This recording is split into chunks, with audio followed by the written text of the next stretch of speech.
Hello guys! Today is Monday, December 4. At ito nga, nandito ako ngayon sa kalsada.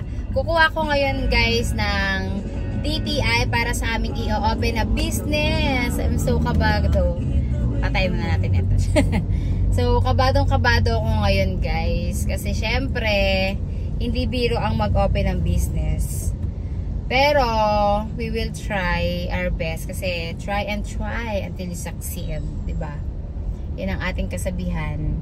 So, kung di natin itatry, hindi natin malalaman. Gamitin ang dalawang daanan sa kaliwa upang dumiretso sa 63 Dr. A. Santos Avenue, West. So, ayun nga, hindi natin malalaman kung fit tayo sa isang lugar kung hindi natin itatry, diba? So, this is the second step. Kasi, ang first step natin is yung location natin.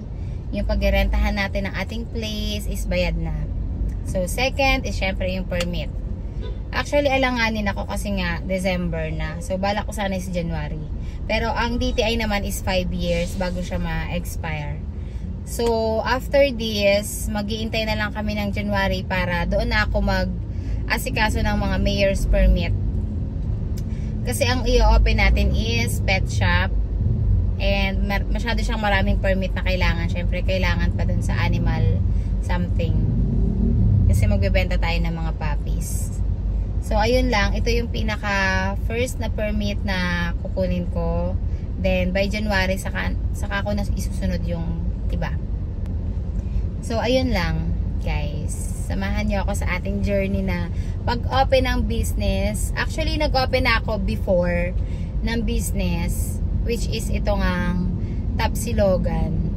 Hindi ko talaga siya kinaya, guys. So, nakapag-spend ako ng almost 200 up thousand. And, nalugi siya kasi, ayun nga, hindi ko naman siya forte. At napagod ako sa everyday routine na hindi ko naman actually ginagawa everyday. So, yun yung pinakamaling nagawa ko kasi hindi ko naman siya forte pero pinasok ko siya. At hindi ko naman malalaman ang bagay na yun kung hindi ko itatry. Ayun lang naman. Pagkaraan ng 4.4 kilometro. Kumaliwa sa Victor Medina. Okay, Wiz. We got you.